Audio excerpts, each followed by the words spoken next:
radioactivity. And so we'll be talking about radioactivity. And we have two types of radioactivity. We're going to be looking at the first one now, which is natural radioactivity.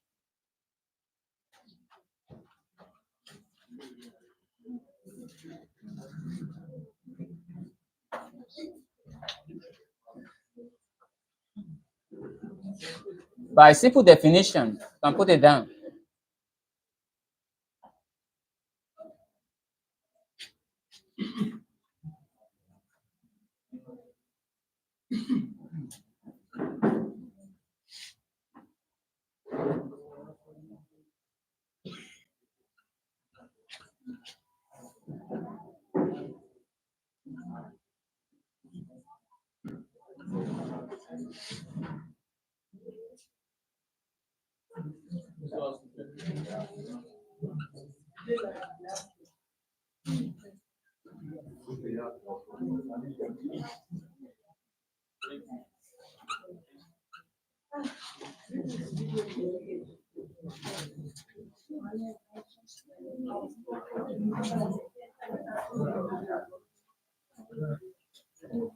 So, if I'm talking about natural radioactivity, we are talking about the spontaneous decay or disintegration of a heavy atomic nucleus, followed by the emission of radiations. And we have three types of those radiations: alpha particle, beta particle, and gamma ray, and also a large amount of heat. So, by simple definition, natural radioactivity is the spontaneous disintegration or decay of a heavy atomic nucleus with the emission of radiations and large amount of heat.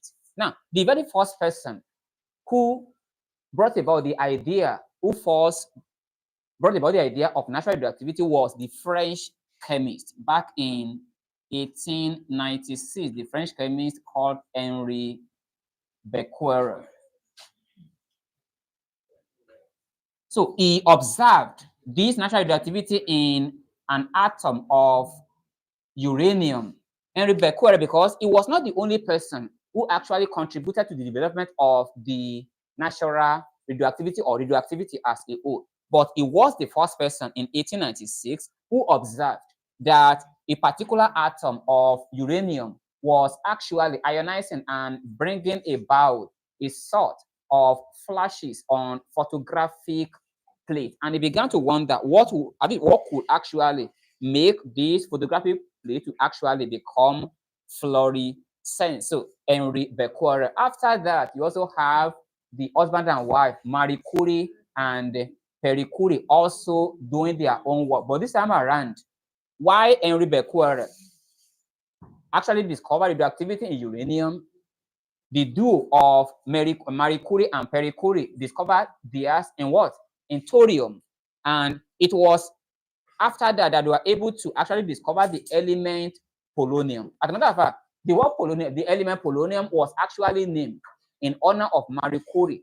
All right, because Marie Curie actually was at least emigrated to France from Poland, exactly, hence the word polonium. So basically, when we speak about natural radioactivity, we are talking about the process whereby a heavy atomic nucleus decays spontaneously or disintegrates spontaneously by emitting radiations like alpha particle, beta particle, and gamma ray, and a large amount of heat. Now, look at this word here, heavy nucleus or heavy atomic nucleus. The question is, what makes an atomic nucleus to be heavy? Because the word heavy here is not used in the literal sense. It's not talking about the heaviness when it is lifted or anything.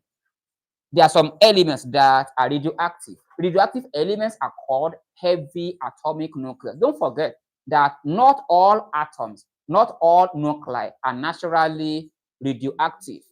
Is hydrogen radioactive? As a matter of fact, only one isotope of hydrogen, which is tritium, is radioactive, isn't it? Not only that, if you look at carbon, carbon has three isotopes. You have the normal carbon 12, isn't it, which is not radioactive.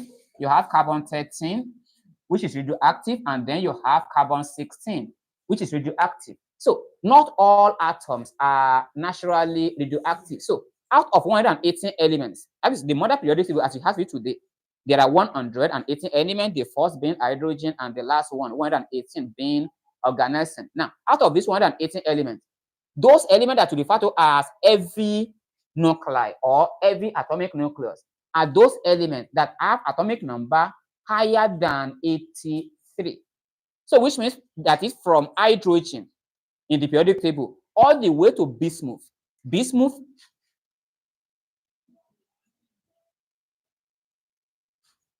it is bismuth that has the atomic number 83. So from hydrogen all the way to bismuth, they are not referred to as heavy atomic nucleus because they can't undergo natural radioactivity. But any atomic number, any element with atomic number greater than 83, that is from 84 now, that's talking about polonium.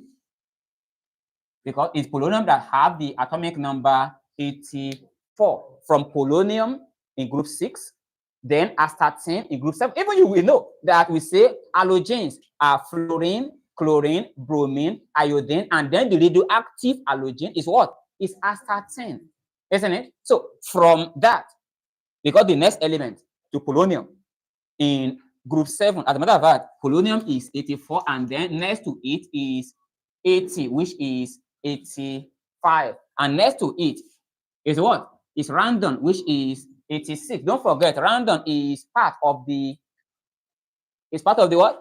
The noble gases. Remember the helium, the neon, the argon, the krypton, the xenon, and then the random. Random is the noble gas that is used in cancer treatment for treating cancer, for destroying cancerous cells. And the only way it can do that is because of its radioactive nature. It actually emits gamma ray. Certain isotopes of random can be used for that. So the point I'm trying to make is when you say an atomic nucleus is heavy, they're not talking about heaviness in literal sense, but the neutron to proton ratio, because I've told you before that not all atoms can undergo natural radioactivity. The question becomes, what makes certain atoms to undergo natural radioactivity while others don't? Now, there are two major reasons for that. First of all, atoms that have a neutron to proton ratio that is greater than 1.5 tends to be unstable. And when you say an element is unstable, unstable elements are those elements that can undergo natural radioactivity easily. Sodium, for example, is not unstable. It's a stable element. When elements are stable, they cannot undergo or they don't tend to undergo natural radioactivity. But when elements are unstable, the only way they can become stable is for them to emit radiation. When they emit radiation, they form a nucleus that is now stable. And how do you know if an element is heavy or not? You don't even need to go about cramming them. You can just find the neutron to proton ratio. Any element that has maybe 1.0 as the neutron to proton ratio is stable. Or element that have neutron to proton ratio that is less than 1.5 will be stable. But elements that have neutron to proton ratio that is greater than 1.5, when you calculate it, when you divide the number of neutrons by the number of protons, and the value you are getting is more than 1.5, then those elements are unstable. For example, let's look at elements like uranium. Uranium-235, atomic number is 92. You and I know that uranium is radioactive, isn't it? As a matter of fact, uranium is used in making a lot of atomic bomb. Now, what's this one? That's the mass number. And this one is the atomic number. Now, if you want to calculate the number of neutrons, how do we do that? Neutron is equal to, we subtract the atomic number from the mass number. So that's going to be 235 minus 92. Yes? What would that give us? 235 minus 92? What's that? 14 what? 143. So, which means number of neutrons? The number of neutrons now is 143. What about the number of protons? We know that number of protons is the atomic number, which is 92. So somebody should go ahead. Now, what is now the neutron to proton ratio? Don't forget, neutron to proton ratio is like neutron divided by proton. If you say X ratio Y is equal to 1 ratio 2, it's like saying that X all over Y is 1, all over 2. So what is going to be the neutron proton ratio now? Divide 143 with this one and give me to 2 decimal places. 1.55. And you can see 1.55 is definitely, even if you can approximate this one to be 1.6. And 1.6 is definitely higher than 1.5. So that is what we are talking about here. If you look at ordinary sodium, look at sodium,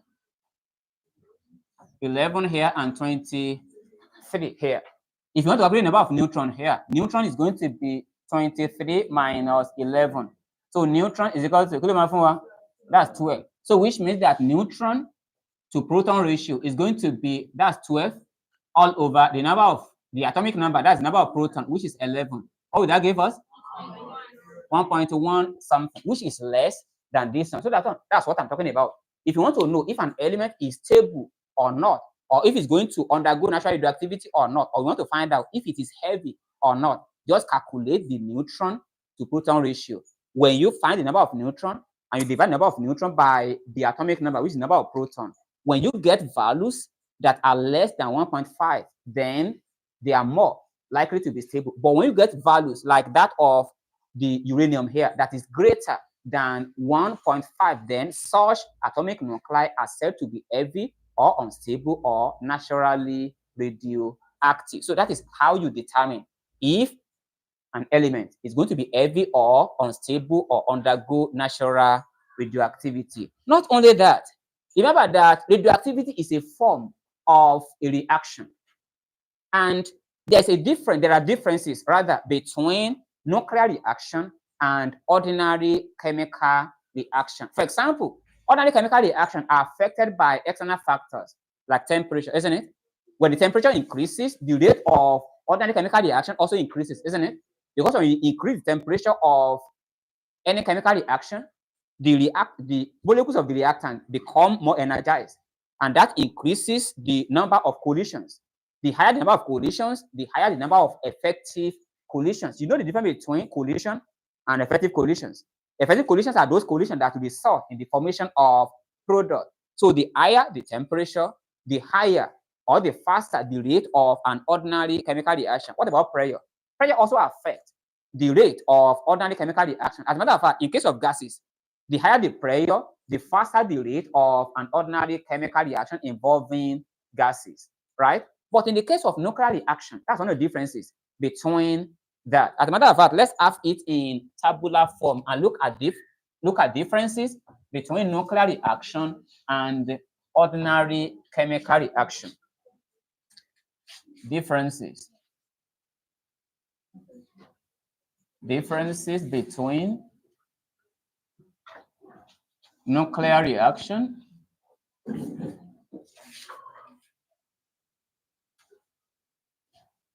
and ordinary chemical reactions.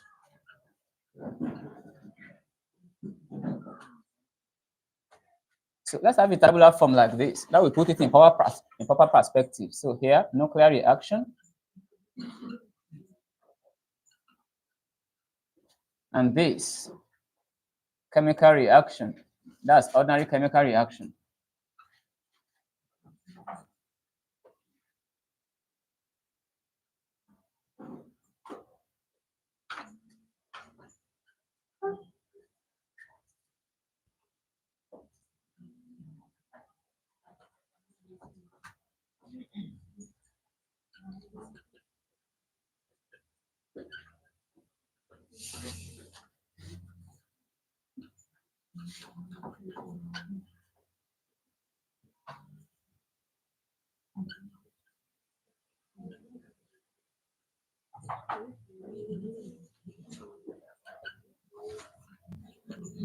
So that's one.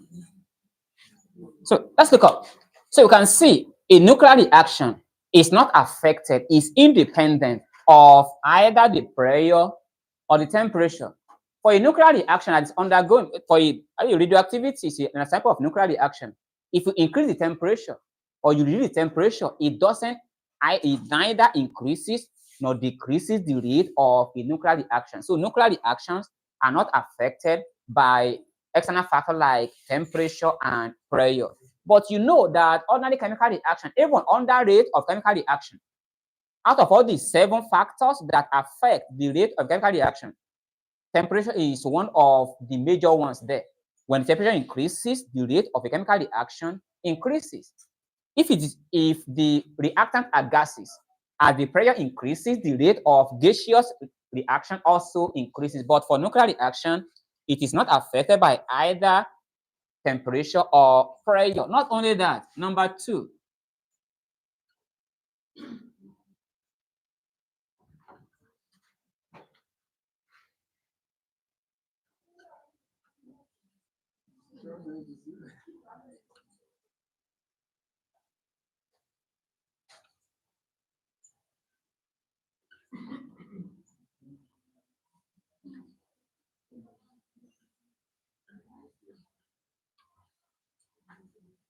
so this is another one.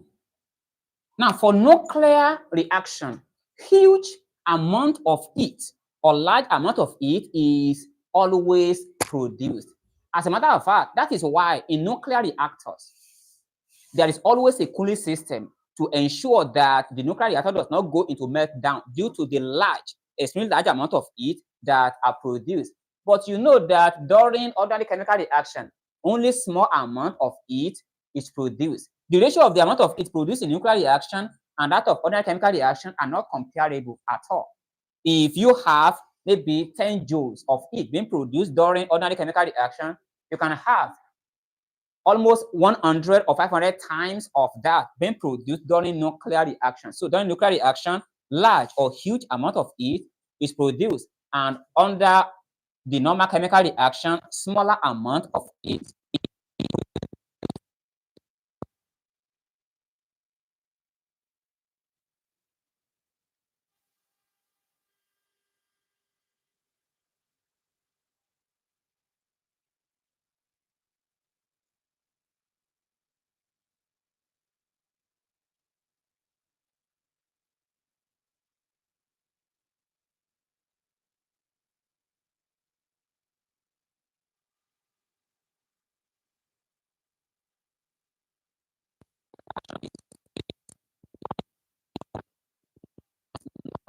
Conserved. Remember, if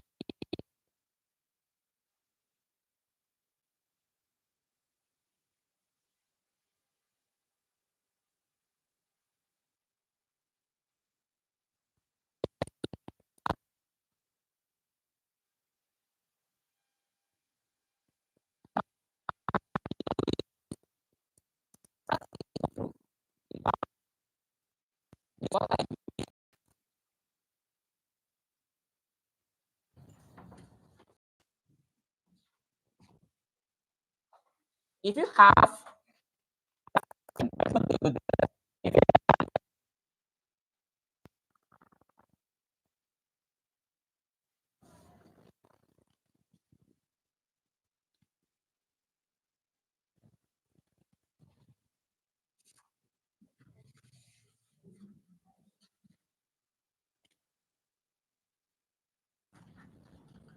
so this equation on the board is an example of a nuclear fusion.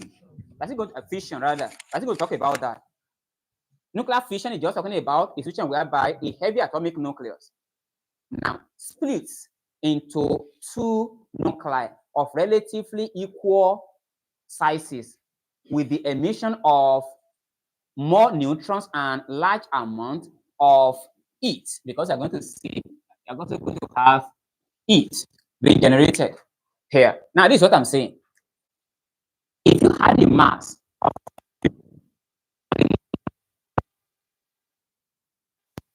neutron here, if they all are to give you X, and you added the mass of barium, krypton, and the masses of the 3 neutrons here, and it gives you Y.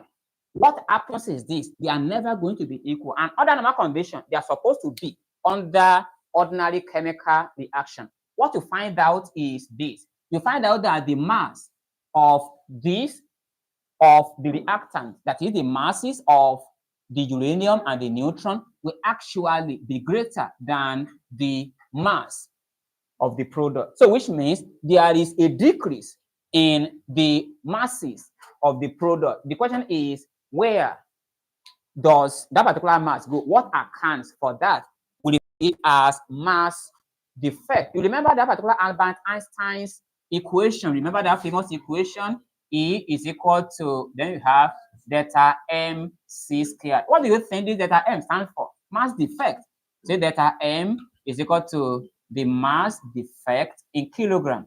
Mass defect in kilogram. Now that particular mass defect is the difference in subtraction, the difference in the masses of the reactant on the left hand side and the masses of the product on the right hand side. Like I told you, the masses of the reactant on the left hand side will always be higher than the sum of the masses of the product on the right hand side. So when you subtract the masses of the product, which is less than the masses of the reactant, the mass that you get is what we refer to as mass defect. So basically, during nuclear reaction, there is no conservation of mass. There is loss of mass. That's what we have here. Mass is not conserved, but under ordinary chemical reaction, there is conservation of mass. Mass is conserved. So these are the difference between a normal ordinary reaction and a nuclear reaction. Number one, it is not affected by it. I mean, nuclear reactions are not affected by temperature and pressure. While on the other hand, ordinary chemical reactions are affected by both temperature and pressure. As a matter of fact, when temperature increases, the mass of an ordinary chemical reaction increases.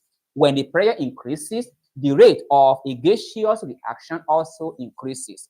But that is not the case with nuclear reaction. Not only that, even though heat can be produced in both nuclear reaction and chemical reaction, the amount of heat that is produced during nuclear reaction is way higher, is huge, very, very massive, compared to the smaller amount of heat that is produced during ordinary chemical reaction. And number three, the mass of the reactant and product are not conserved. There is loss in mass during nuclear reaction, whereas the mass of the reactant and product are conserved during ordinary chemical reaction. So these are the differences. Now, the next thing we are going to be looking at are going to be, remember, we spoke about radiations the other time, because from the definition here, you see that natural radioactivity is the spontaneous decay or disintegration of a heavy atomic nucleus with the emission of what?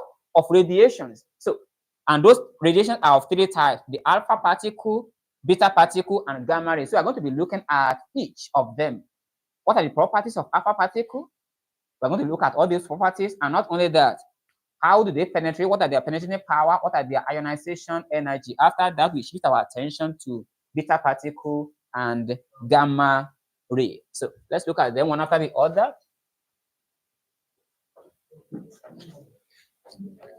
Types of radiations.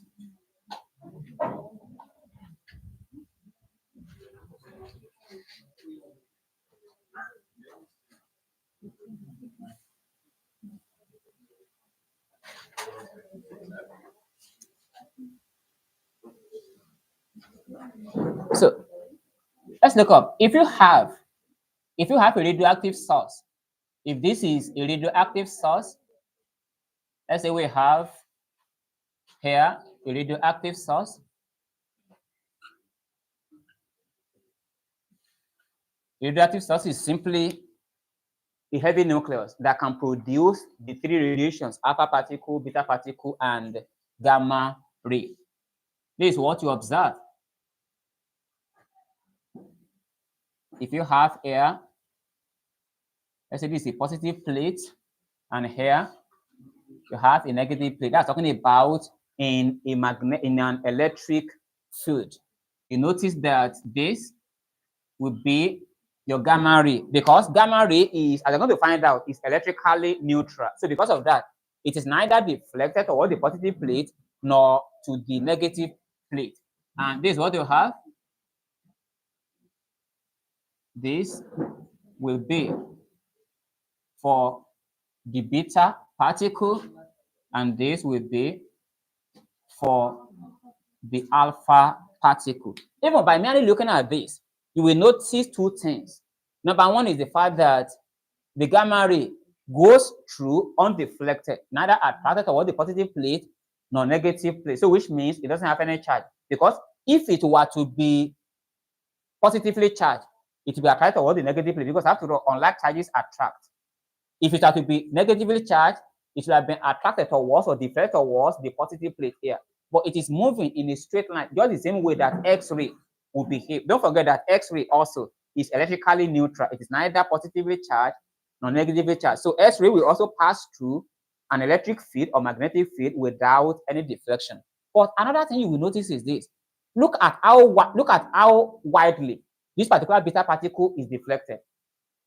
You understand? This one is also deflected, but it is only slightly deflected, while this one is widely deflected. What do you think was responsible for that? The mass.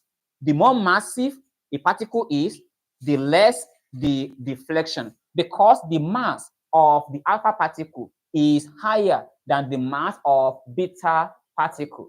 So this one is very, very light in comparison to this one, and that is what accounts for the high deflection, for the heavy deflection of beta particle here. And in case of this, I've told you that it doesn't have any charge. Not only that, it is also massless. So which means gamma particle, you might want to jot that down. Gamma particle has no charge and has no mass. You can be asked question, which of the following lacks mass and charge? And that is the difference between gamma ray and neutron. Gamma ray and neutron have one thing in common. Oh, they have in common. Both of them are neutral, isn't it? The neutron of an atom, the neutron present in the nucleus of an atom, is also neutral. It has no charge. But is neutron massless? No, because most neutron actually possesses a mass. That is what differentiates a neutron from a gamma ray. A neutron is neutral. A gamma ray is neutral. But neutron has mass, whereas the gamma ray has no mass or has zero mass. So let's look at the radiations one after the other. Types of radiation. Yeah. Alpha particle has larger mass than beta particle. That's just I just said. So number one, alpha particle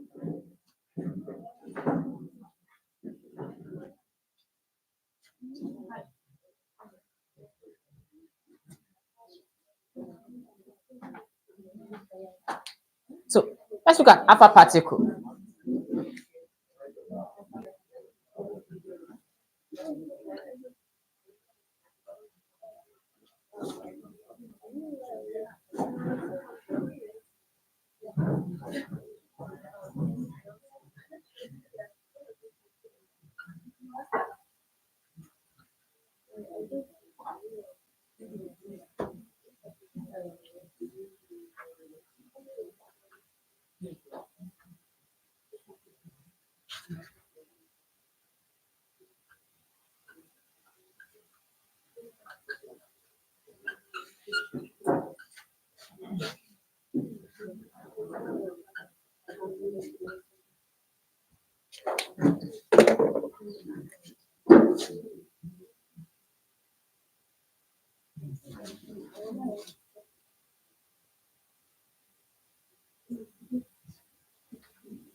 So now we can see these are some of the properties of alpha particle. But before we get to that, an alpha particle is denoted by this symbol. We all know that.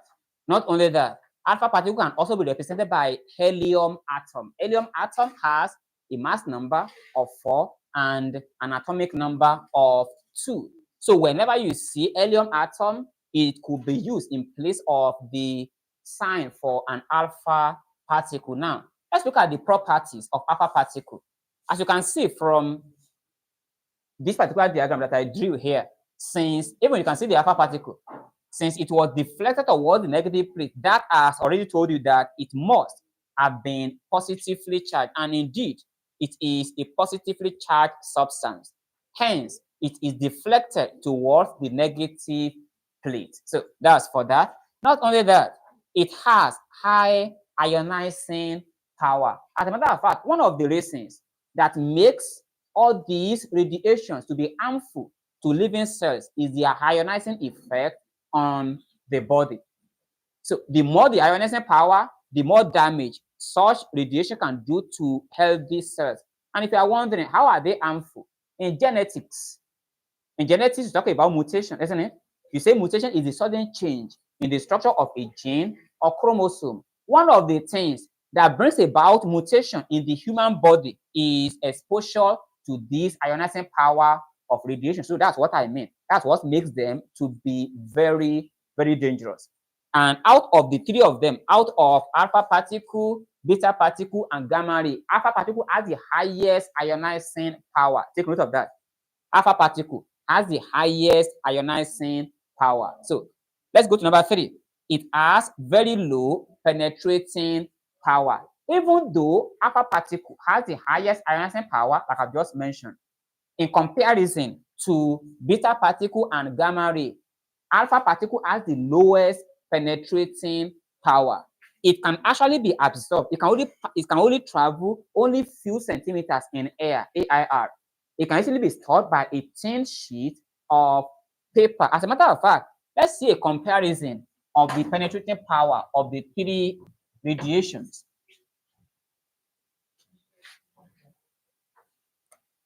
If this is a source of radiation, if this is radioactive source,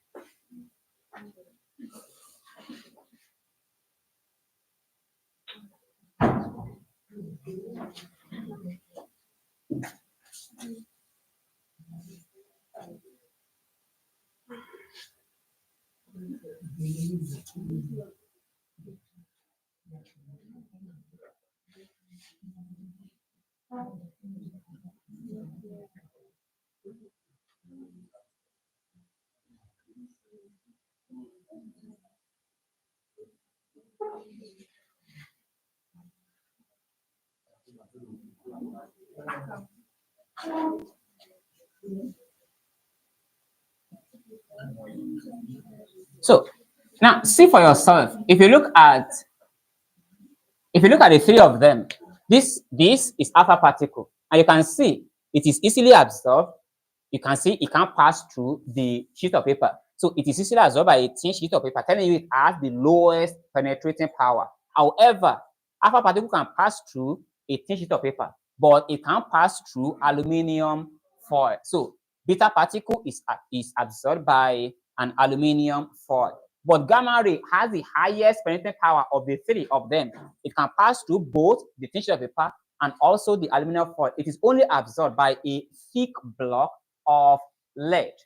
That's understood. So that is why if a person wants to protect, if you want to store, for example, if you want to store a radioactive substance, the best way to store them is to store them in a container that is lined with what? With lead, so as to prevent this radiation from escaping and then affecting humans who live within that particular vicinity, or affect even the scientists who are working in maybe in a lab or a research institute where such radioactive materials are kept. So if you want to compare the 3 radiations in terms of their ionizing power,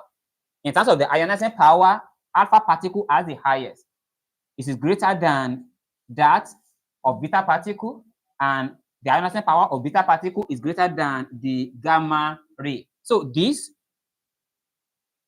is decreasing order of ionizing power, decreasing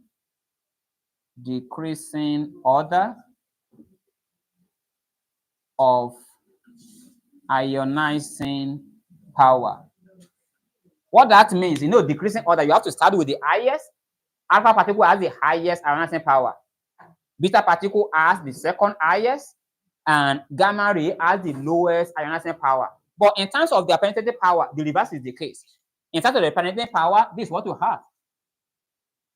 It is gamma ray that has the highest, which is greater than that of beta particle, which is greater than that of alpha particle. So this is going to be decreasing order of what? Of penetrating power. So now if you compare the two, now alpha particle has the highest ionizing power, followed by beta particle, whereas gamma ray has the lowest. And if you flip that around, because the opposite is the case in terms of their penetrating power, alpha particle has the lowest penetrating power. That's why it is last here. The one that has a higher one next to that is beta particle, and the one that has the highest penetrating power is gamma ray. So please take note of that. So you'll be able to know which one, or you'll be able to arrange them either in increasing order of their penetrating power or increasing order of their ionizing property. So that's for this. It has very low penetrating power. It is absorbed by a thin sheet of paper. Number 4, it causes fluorescence in substances such as zinc sulfide. Now, if you see something causes fluorescence, it makes certain materials to glow, GLOW. Now, when alpha particle actually pass through and impinges on a photographic plate that is coated with zinc 2 sulfide, it begins to produce all this light. All right, so that is the meaning of fluorescence. So because of its high ionizing power, it's able to cause fluorescence in substances such as zinc 2 sulfide. Now let's look at alpha emission. What will happen to an atom or to a heavy atom when it emits an alpha particle? That's the next thing we want to look at, alpha emission, and the equations and how we balance them. Alpha emissions,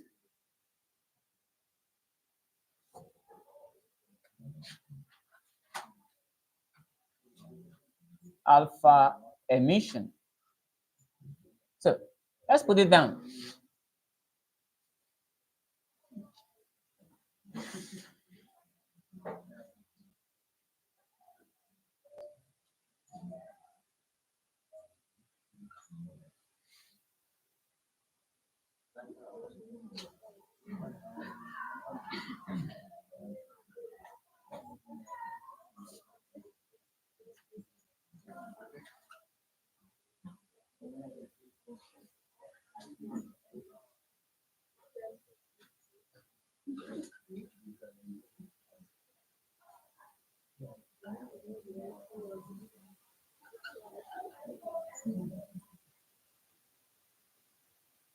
So now let's look up. So you can see whenever a nucleus or a heavy atomic nucleus emits an alpha particle, the mass number will decrease by a factor of 4. If the mass number was originally 20, it becomes 16. Whereas the atomic number decreases by a factor of what? Of 2. For example, let's say we have an atomic nucleus X with mass number denoted by Z and atomic number denoted by A. When this particular nucleus emits an alpha particle to form another nuclei, we call it a daughter nuclei.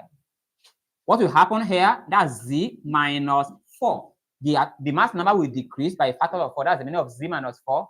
And the atomic number, which is A, will decrease by at least a factor of 2. And just like you balance ordinary chemical reaction, when you are writing a nuclear reaction also, they have to be balanced. So which means now have plus what? 4, 2, He. Don't forget, what did I say? Alpha particle are denoted by a helium atom. So when you see this 42He, that's another way of writing your alpha particle. And if you add this side together now, you will see that it will be equal to this. Z minus 4. That's Z minus 4. Then plus 4 here. So this cancel this. That's Z, which is equal to this. The same thing happens with this.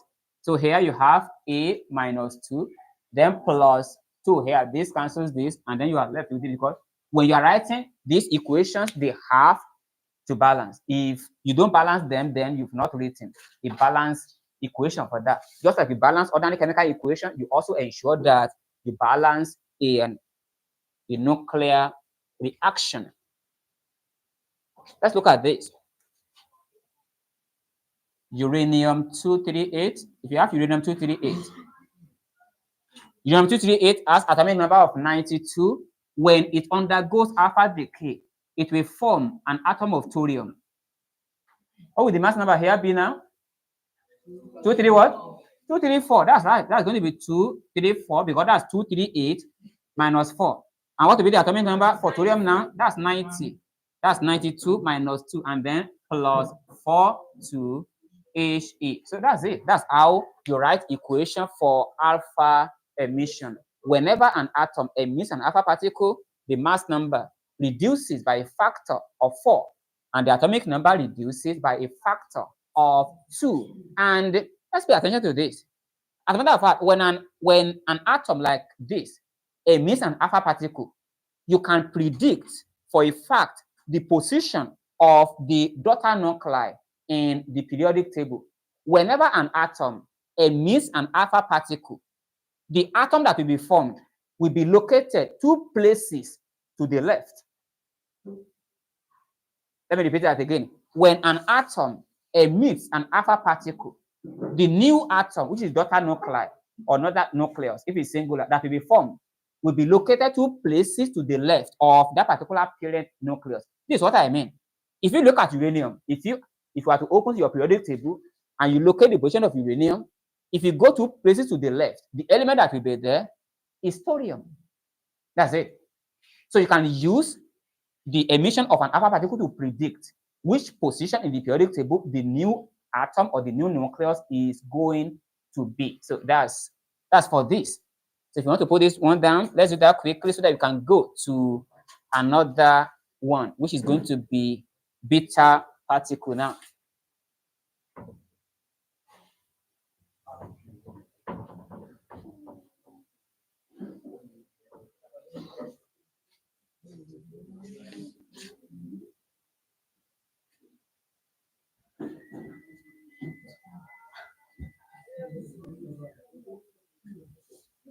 So we're going to number 2 of the radiations now. That's going to be beta particle.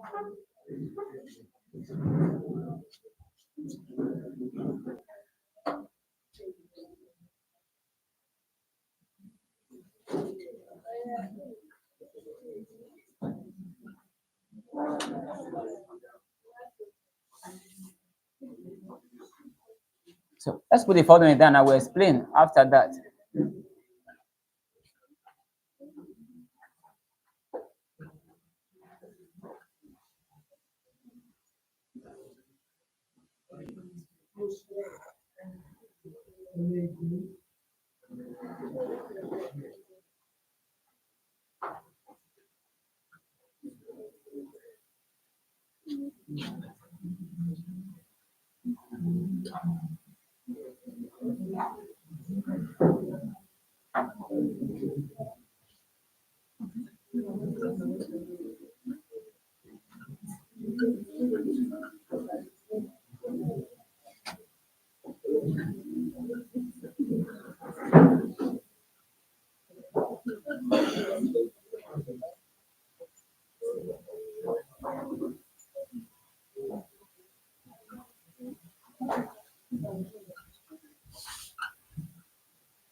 So these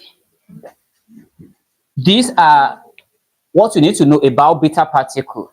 Another type of radiation apart from alpha particle is beta particle. And unlike the alpha particle that is only denoted by the helium atom 42He, there are three ways by which you can denote your beta particle. And these are, you can use this 0 minus 1, that's beta particle. You can also use 0 minus 1e, that's electron, or you can make it 0 plus 1. And this one is called a positron. Now, care has to be taken here because positron is just different from this because positron is having plus 1, whereas this one is having minus 1. So I'm going to talk about more of that when we go on. So beta particles are streams of electrons. And since they are streams of electrons, we know that electrons are negatively charged.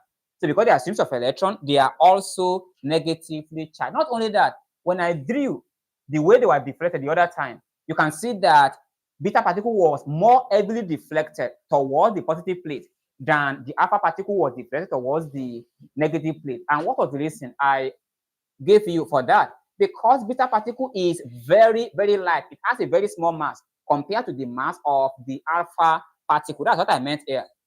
Yeah. They cause fluorescence in substances like atrazine, but not zinc. What's the problem? So they are light because they have very small mass compared to an alpha particle. And because of that, they are heavily deflected towards the positive plate in the electric field. And number two, they have lower ionizing power. As a matter of fact, I've given you two equations already to show you the relative ionizing powers of the three of them. And I remember telling you that the one that has the highest ionizing power is what? Alpha particle. Followed by what? Beta particle. And the one that has the lowest ionizing power, gamma ray. Exactly. So that's what I meant here. They have lower ionizing power that is lower than that of alpha particle. And not only that, number three, they have lower penetrating power, which is lower than that of gamma ray. I also told you that gamma ray has the highest penetrating power, which can only be stopped by a T block of lead, then followed by beta particle, which can pass through a sheet of paper but can be absorbed by an aluminum foil. And then the lowest penetrating power is possessed by alpha particle, which can pass through air but can easily be absorbed or stopped by a thin sheet of paper. And finally, they cause fluorescence in substances. Now, this is where you have to be careful. Now, all the three of them cause fluorescence in substances, but the rate at which or the strength of being able to cause fluorescence. For example, in the case of alpha particle, I told you that alpha particle can cause fluorescence in a substance like zinc 2 sulfide, ZNS. But even though beta particle can also cause fluorescence, but it cannot cause fluorescence, it is not strong enough to cause fluorescence in zinc 2 sulfide, but it can cause fluorescence in an hydrocarbon organic compound like anthracene. So please take note of that. Alpha particle can cause fluorescence either in atrazine or in zinc sulfide, but beta particle cannot cause fluorescence in zinc sulfide, but it can cause fluorescence in substances like anthracene. I hope everybody understands this. Now let's look at beta. Yes? Where? Okay, but not zinc. Thank you for that. But not zinc. So let's look at beta emission. Let's look at what happens when a nucleus emits a beta particle.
So let's look up. Now, if you recollect, if you could remember, when we was talking about alpha particle, when an alpha particle undergoes an alpha decay, or when an atom emits an alpha particle, what happens to the mass number? It decreases by a factor of what? Of 4, while the atomic number decreases by a factor of 2. But in the case of a beta emission, that is different. When a nucleus emits a beta particle, the mass number remains unchanged. It neither increases nor decreases. However, the atomic number increases by a factor of 1. See for yourself. If we have something like, say, thorium. Thorium has a mass number of 234, 234, an atomic number of 90. If it undergoes a beta decay, it will form an element protactinium, Pa. The mass number remain on what? Unchanged, 234. But the mass number, the atomic number increased by what? By 1. What will be here now? That 91. Then you now have plus 0 minus 1, the beta particle. And like I told you before, if you have them, they have to balance. 234 plus 0 still gives you 234. And 91 plus minus 1, that's going to give us 91 minus 1. That will give us 90. So I think that is clear enough. So the same thing happens with other elements. For example, if you have something like uranium, let's say you have uranium 235 or uranium 238, it doesn't matter. And then here you have 92. Now, it can form an element leptinum, which is having 238, and this one is going to be 93, then plus 0 minus 1, then beta particle. So once again, you can see 238 plus 0, that's 238. 93 plus minus 1 will give us 92. So that is the way it works. So whenever any atomic nucleus emits a beta particle, the mass number stays the same, while the atomic number just increases by a factor of 1. So that's for that. Now you can just put the third one there. Let's look at bismuth, for example, 214, and then this is 83 to give polonium 214. This 84 plus 0 minus 1. So these are, I think these 3 examples aptly captures what I'm trying to explain here. So let's put this one down, then we just look at the last one, which is gamma ray, and we look at what happens during gamma ray or emission.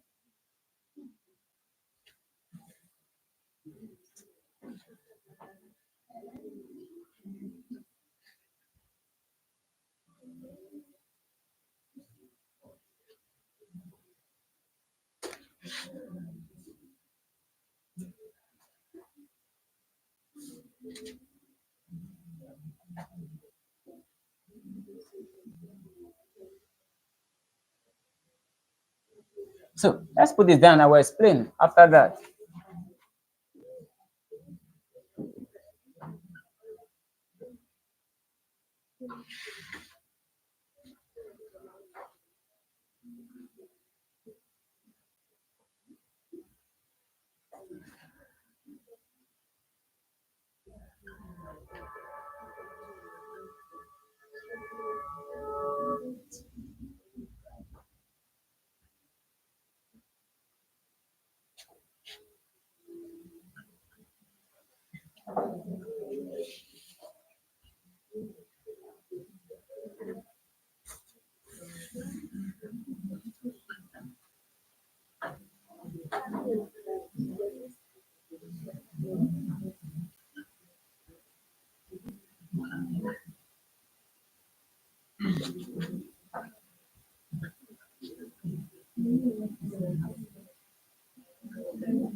So let's put that down.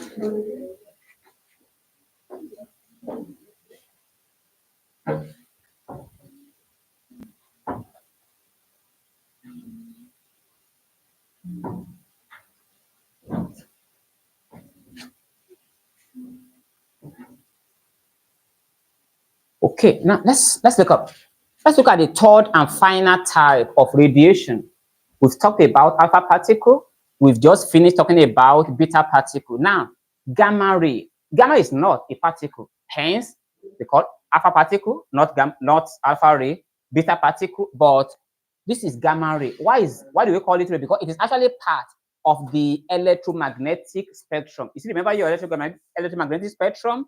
The gamma ray, X-ray, ultraviolet light, visible light, infrared, microwave, and finally radio wave. In that order, the way we arrange it now, the way that I mentioned them now are in increasing order of their wavelength, because gamma ray had the shortest wavelength, followed by X-ray, followed by ultraviolet light, followed by visible light, followed by infrared, followed by microwave, and then the one that had the longest wavelength of all of the electromagnetic wave is radio wave. Don't forget, the longer the wavelength, the shorter the frequency, isn't it? So since the gamma ray now had the shortest wavelength, it's going to have the what? The highest frequency. And since radio wave has the longest wavelength, it's going to have the least frequency. So let's take note of that. Now, gamma ray can be denoted by either this sign or this. And not only that, like I've said, it is an electromagnetic radiation. So which means it is transverse in nature. All right, we know that all electromagnetic waves are transverse waves, isn't it? And all electromagnetic waves, they travel at the speed of what? Of light. So that's what I have in number 5 here. So let's look at the properties together, one after the other. The very first one, gamma ray is undeflected in both magnetic and electric fields. Remember the diagram I drew the other time? You can see that the gamma ray actually passed through in a straight line, undeflected. It neither deflects toward the positive plate nor toward the negative plate. What does that tell you? It means that it is electrically neutral. So let's take note of that. Not only that, it has no mass. I also said that I'm only reiterating what I've said earlier. Gamma ray has no charge. It is neither positively charged nor negatively charged. It has no mass either. It has zero mass. So that's for that. Not only that, number 3, it has the lowest ionizing power of the 3 radiation. Remember when I gave you that one in descending order? Alpha particle has the highest ionizing power, beta particle has the second largest and the second highest, and then gamma ray has the lowest ionizing power. So that's what I have here.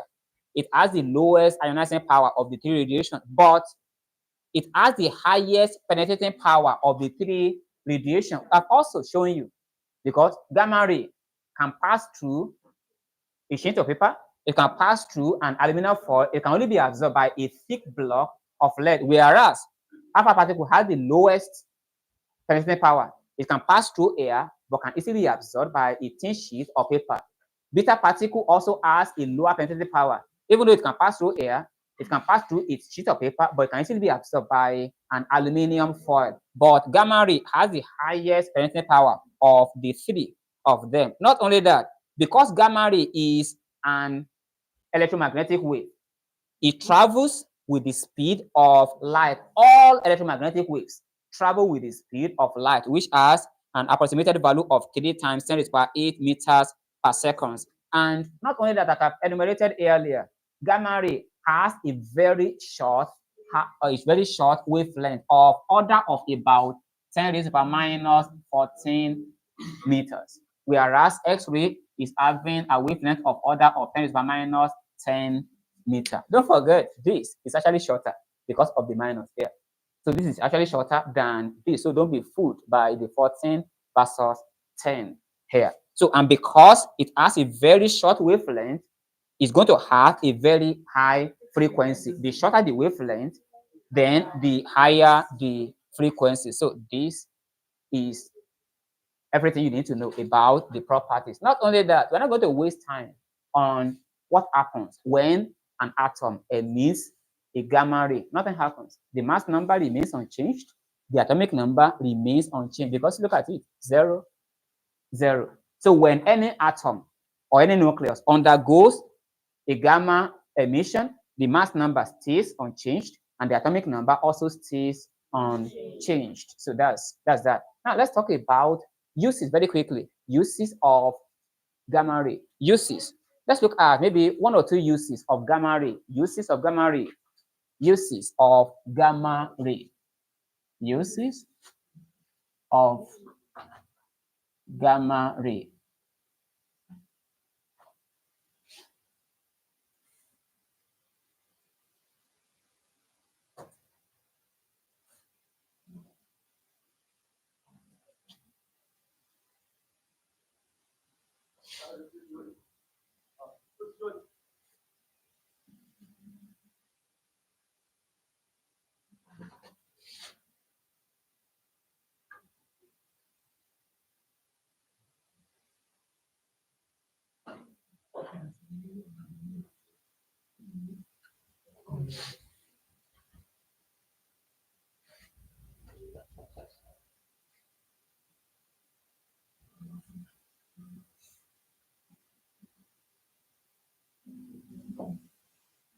So let's look at maybe 1 or 2 uses of gamma ray. Let's take a look at the first one. It is used in destroying tumors. Now, another name for tumor is cancerous cells. All right. Now, cancers are formed by uncontrollable increase in the mass of cells in the body. So, people that are undergoing chemotherapy, all right, in oncology department in hospitals, most of the time, gamma rays are used to destroy those cancerous cells. Now, if you remember, when I was talking about the ionizing power of radiation the other time, I made mention that radiation, when a person is exposed, unduly exposed to high doses of radiation, that it is injurious to the body. You remember that it can actually cause mutation in the body, isn't it?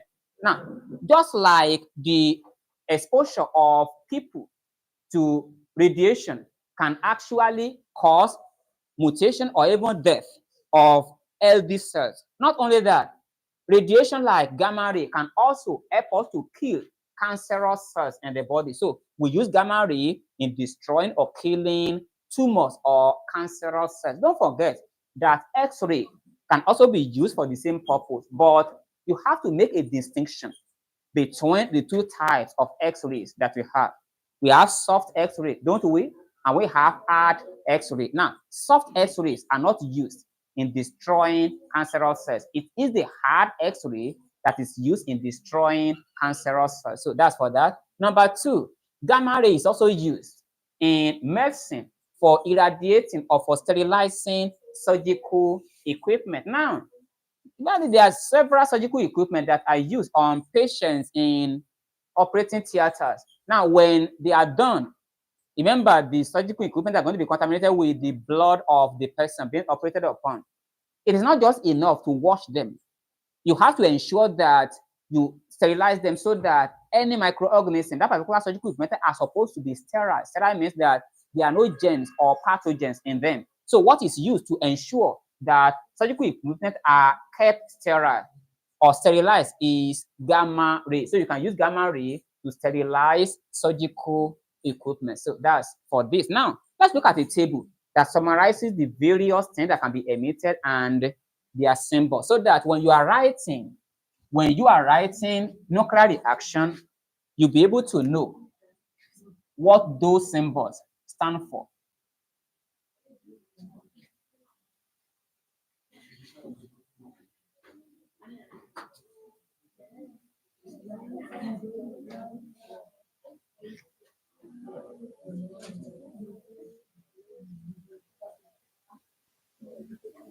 So if you have an alpha particle, the symbol for it is either this, or we make this of 4,2He. I told you, alpha particle is represented by an helium atom.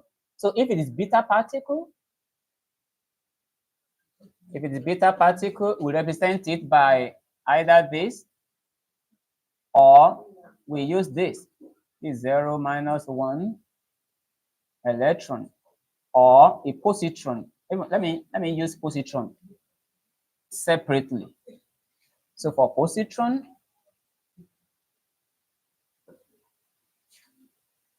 is this.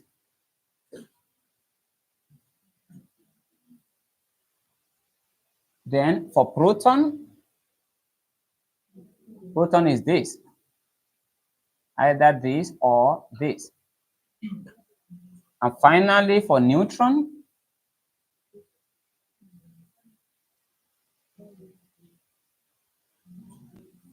so it is important for you to know these various symbols and what they stand for. When you see this, you know it's alpha particle or an helium atom. When you see this or this, you know it is a beta particle. When you see this, you know it is for a positron.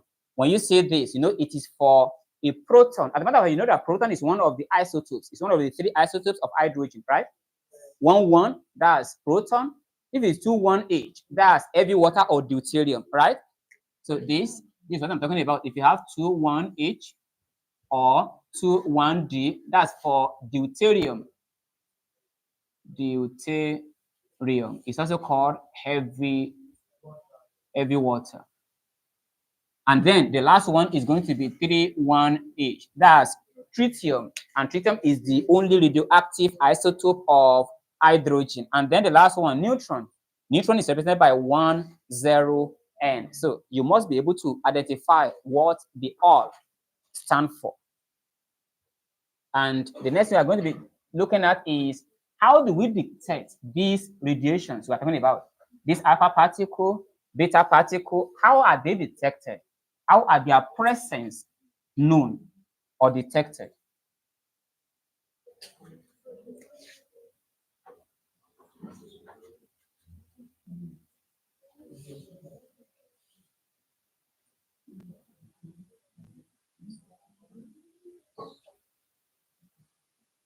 Okay, now let's pay attention. Don't forget that this radiation we're talking about here, they can't be seen with the naked eye, can they? No. So there's no way of seeing, there's no way of knowing if they are present. Not only that, they don't make any sound. So that particular sense organ that you can use to detect if they are present, which is the air, they don't make any sound. So you can use your air as a sense organ to detect if they are present. Neither do they have any smell. So you cannot use your nose to actually detect they are present. They can't be seen, they can't be heard, they can't be smelled. So the question becomes, since all our sense organs can't be used to detect them, what can be used to actually detect their presence? There are certain things that are called radiation detectors. You can use them to detect if radiation are present in a particular area. Let's look at some of them. We have number one, we have gas proportional counter. We have another one, we have Gagamula counter.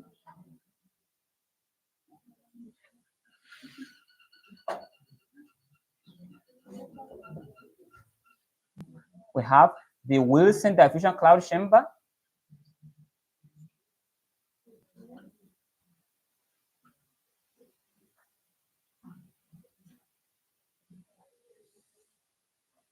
We have scintillation counter.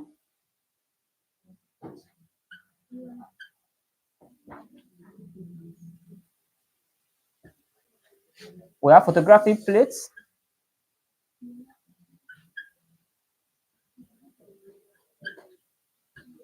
And finally, we have semiconductor detectors.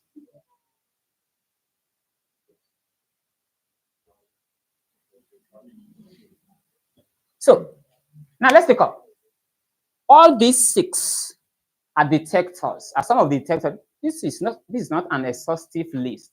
There are other ones that are only meant for advanced areas in this topic. So we have gas proportional counter. Gas proportional counters are usually used in detecting alpha and beta particles. They are not adequate or suitable for detecting gamma ray. So gas proportional counters are used mainly for detecting alpha and beta particle, whereas Geiger-Müller counter are often used for detecting beta and gamma ray. Now look at that. If it is gas proportional counter, what are they used in detecting? Alpha and beta particles, whereas Geiger-Müller counter are used in detecting beta and gamma ray. We also have Wilson diffusion cloud chamber. Not only that, we have scintillation counter, we have photographic plates, and then we have semiconductor detector. So all these six are those detectors that can be used to detect the presence of radiation, since we can't use any of our sense organs to detect them. They don't make sounds. So they can be detected by our ears. They don't have any smell. So they can be detected by our nose. You can't actually see them with your naked eye. So we can't actually see them with our eyes. And since our sense organs cannot assist us in detecting them, then these are the instruments that are designed to detect and let us know of the presence of any of this radiation in a place at a point in time. Let's look at them again. Gas proportional counter for alpha and beta particle.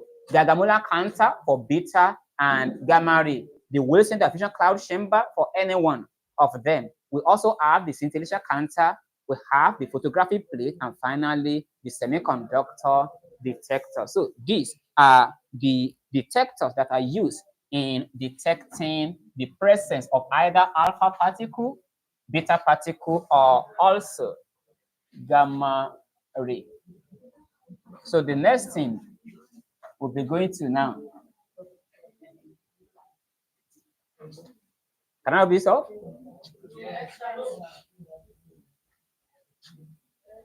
Well, still writing? Let's hurry up. So the next thing we're going to be looking at now is, you have a question? All of them. So let's look at artificial radioactivity. Remember I told you at the very beginning that we have artificial radioactivity and we have also natural radioactivity. Let's look at artificial.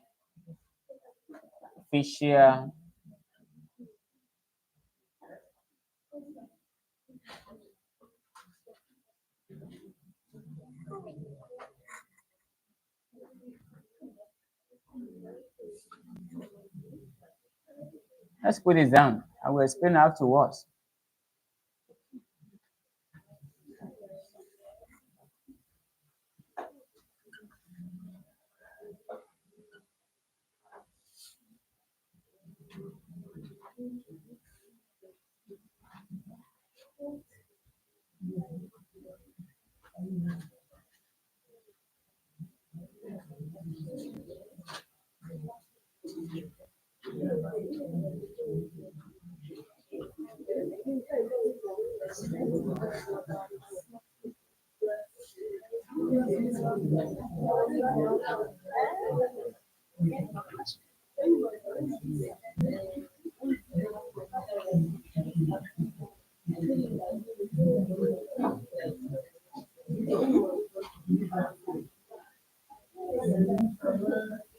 Okay, so let's take up.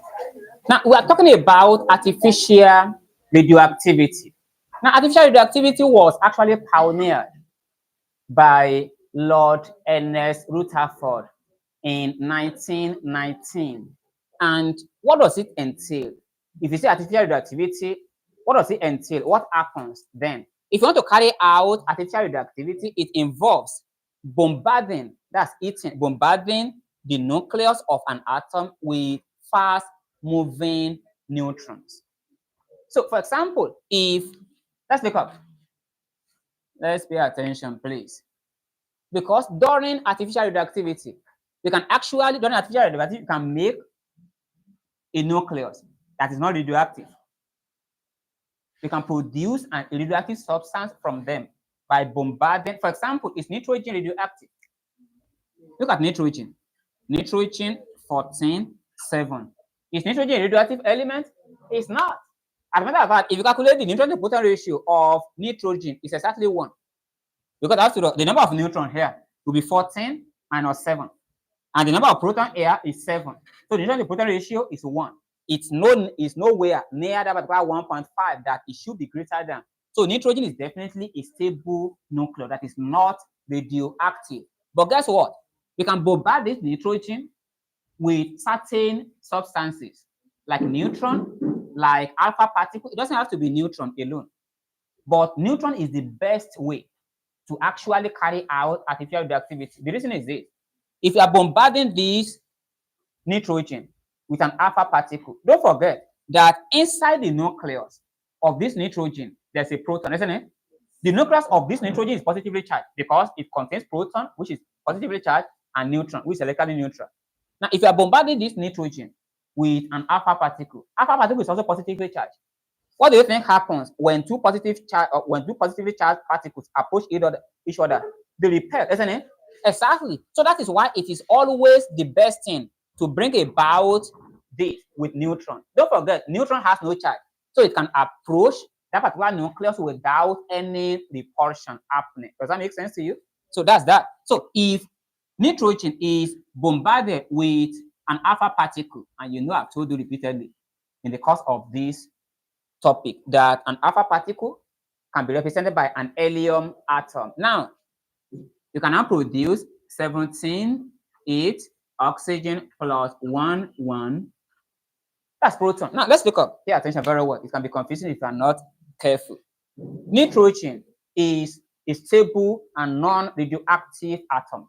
But when it was bombarded with an alpha particle, is oxygen 17 is it not a radioactive substance? Because under the normal oxygen that is not radioactive is what? Is 16(8) base, isn't it? But this time around, we are talking about oxygen 17, a radioactive isotope of oxygen. And if you look at it, it's balanced already. We got 14 plus 4 gives us 18. This 17 plus 1, that's 18. Now 7 plus 2 gives us 9, and 8 plus 1. So that's that. So when a nitrogen atom is bombarded with an alpha particle, it will produce an isotope of oxygen. And what is this? What does this represent? A proton. You can see from the table that I gave you the other time. That's a proton. So that's for this. Now let's look at another example. If we bombard, because there are several other examples you can use. Even you can bombard this one with a neutron, and you will see what happens. If you bombard this one with a neutron, check it out. This nitrogen, if it's bombarded with a neutron, remember that's the symbol for neutron. Mass number of 1, atomic number of 0. It can give us this. Pay attention. You can have here 14, 6 plus. Tell me, what will be the product? What will be the other thing here? 0, 1. That's right. 1, 1. Because if you look at this 14 plus 1, that's 15. So 14 plus 1, that's 15. 7 plus 0, that's 7. 6 plus 1. Now, look at what is produced here. This carbon. But this is not the normal carbon-12, isn't it? This is carbon-14, which is a radioactive isotope. Don't forget, we use carbon-14 for radioactive dating. You remember, right? So that's that. So this is another example of artificial radioactivity. What about this one? Let's say we have cobalt. Cobalt have mass number of 59 and atomic number of 27. If you bombard it with also neutron, it's going to give us cobalt 60, this 60, 27, cobalt, then plus 0, 0. What does this one represent? That's gamma ray. So that's it. So now this is the normal. This is the normal stable and unradioactive cobalt. But when it was bombarded with neutron, it forms cobalt 60. Don't forget, cobalt 60 is a radioisotope. One of the uses of radioactive of carbon of cobalt 60, we use it in industrial radiography, in shocking for faults in castings and weldings. All right, it's actually a very common question in JAM. When you have metals, maybe people who are making all these 12mm rods, most of the time there can be holes inside of it. That's what they refer to as faults in weldings and cars. So you can use this cobalt 60 to check for those kind of metals that are defective, that have maybe holes in them. So that's for that. So this 3 example shows you how you can carry out artificial radioactivity. At times, you can also talk about them in, at least in terms of artificial transmutation. Even the word transmute means to change from one form to the other. That is to change a non-radioactive substance to a radioactive substance. Is that understood? And artificial transmutation is used. Even this artificial radioactivity, maybe you should look at it this way: uses. Uses or importance, uses or importance. Or importance of artificial radioactivity.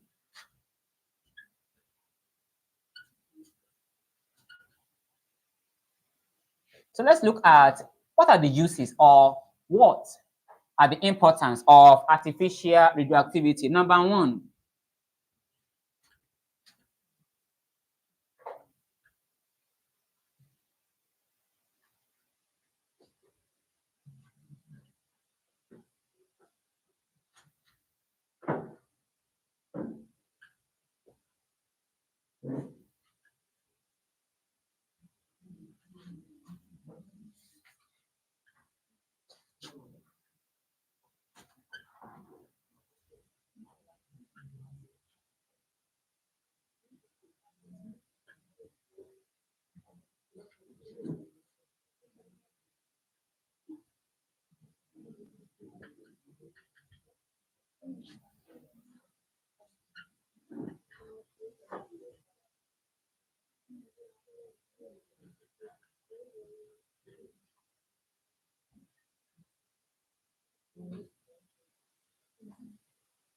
okay.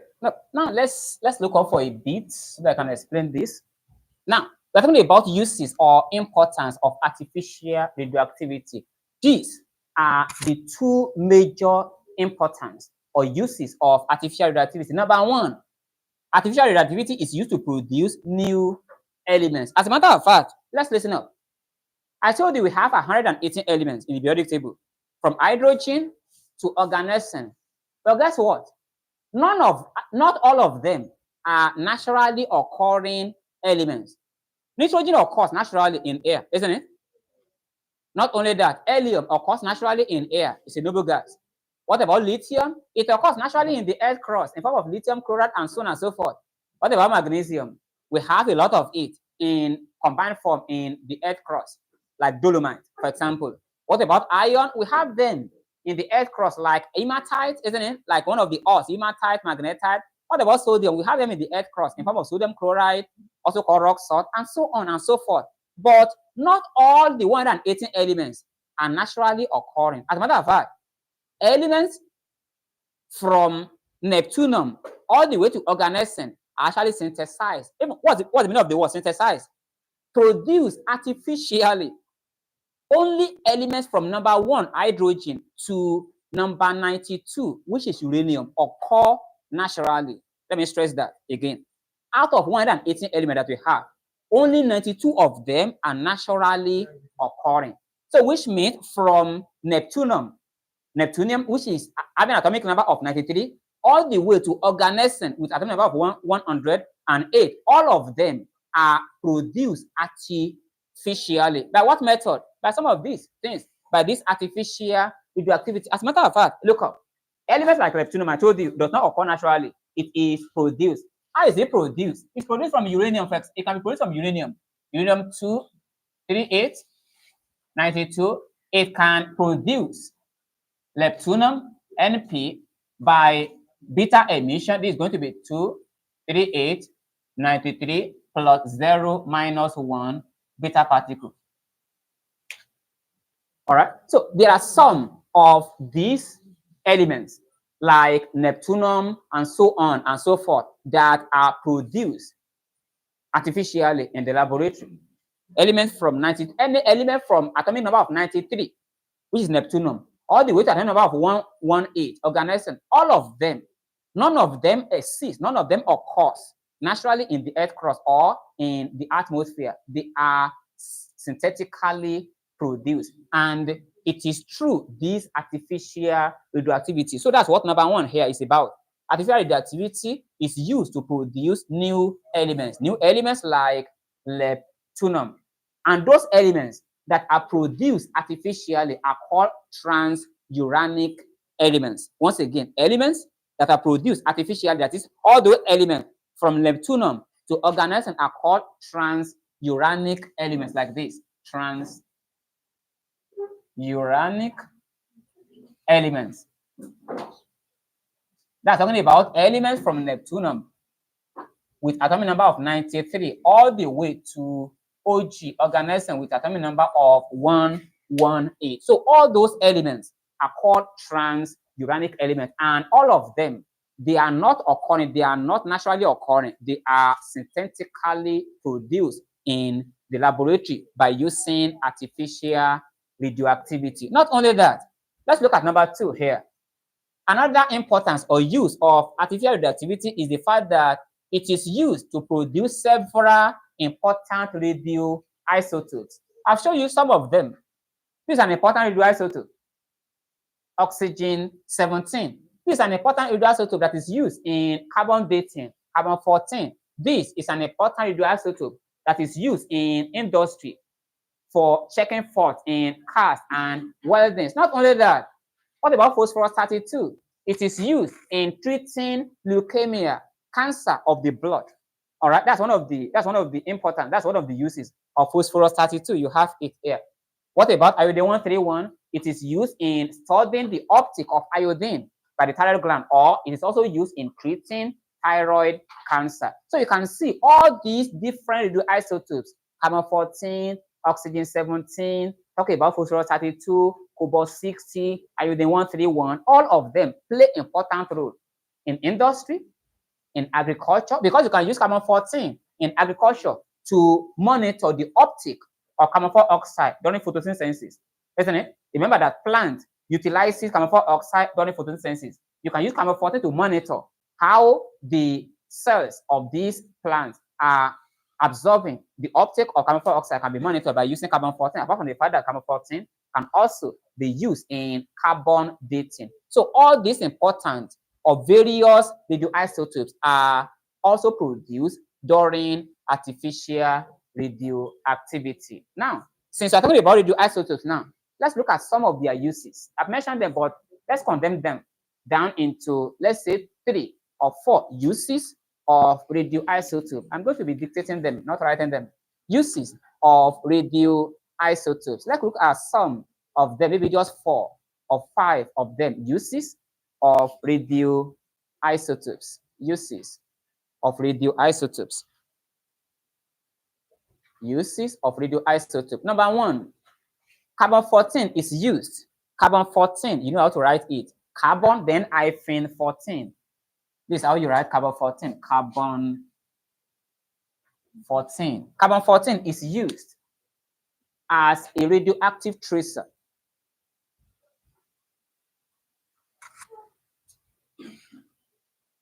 As a radioactive tracer,. Carbon-14 is used as a radioactive tracer And it is also used in carbon dating. And it is also used in carbon dating to determine the age of wood, comma, rocks, and fossils to determine the age of wood, rock, and fossils. Fossils, Fossils. Now, a geologist or an archaeologist can raise up a particular fossil or specimen to you.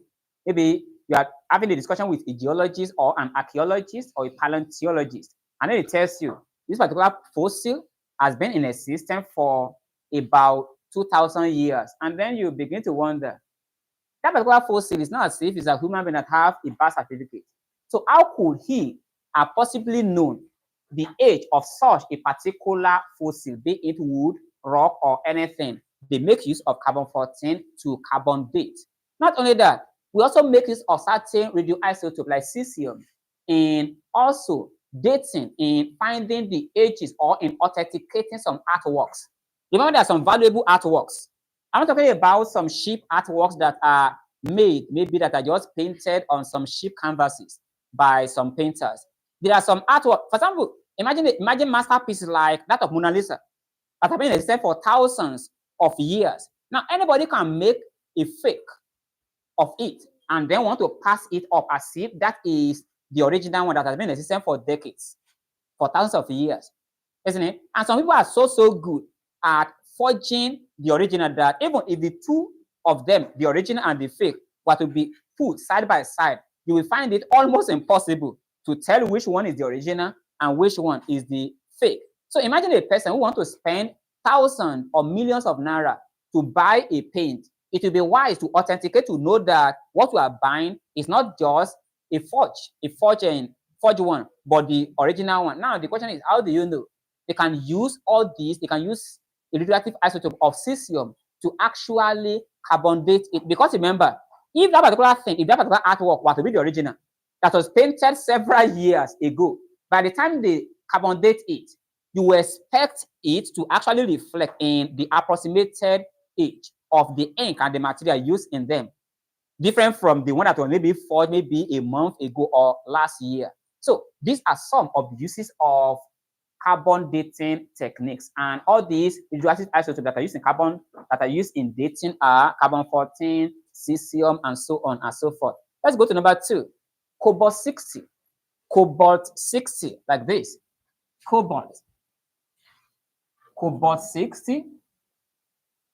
Cobalt-60 is used in industrial radiography. Cobalt-60 is used in industrial radiography to detect, yes, cobalt-60 is used in industrial radiography to detect faults, Faults, to detect faults in weldings and castings, to detect faults in weldings and castings. I've explained that earlier. That's number 2. In weldings, cobalt-60 is used in industrial radiography to detect faults in weldings and castings. Number 3, phosphorus-32 is on the board. Phosphorus-32 is used in treating blood cancer or leukemia. Phosphorus-32 is used in treating blood cancer or leukemia. Another name for blood cancer is leukemia. At least we heard, was it late last year, about the passing away of Ondo State governor, and we heard that he allegedly, we don't know how true that is, died of leukemia. So leukemia is a blood cancer, and it could be treated by this particular phosphorus 32. Let's go to the next one. Iodine 131 is on the board too. Iodine 131. Iodine 131 can be used to monitor uptake of iodine by the thyroid gland. Iodine 131 can be used to monitor uptake of iodine by the thyroid gland. Or we can use to monitor. I'm just explaining now. You can use iodine 131 to monitor how functional or how healthy our thyroid gland. You know, thyroid gland are located in the neck region. And one of the functions of thyroid gland is production of what? Of iodine, among other things. At least it uptake of iodine rather. And it doesn't produce iodine, it actually produces certain hormones like thyroxine, isn't it? Or at least thyroxine is actually the main one. So I don't need to give you other ones. So that's for that. So we can use it to monitor the uptake of iodine by the thyroid gland. So that's for that. I think that is enough. So these are some of the uses of radioisotopes.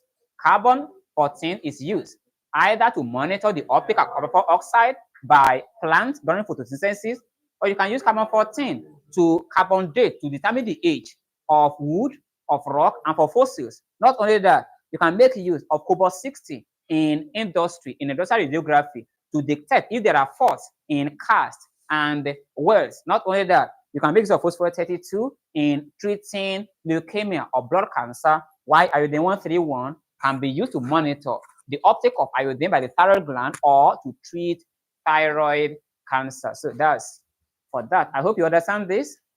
Okay, so now let's go to nuclear fission, and then after that, we come to nuclear fusion. Nuclear fission and nuclear fusion. I think we just let's take maybe 5 minutes break. Let's connect the board because some of you are looking at me as if you need the rest.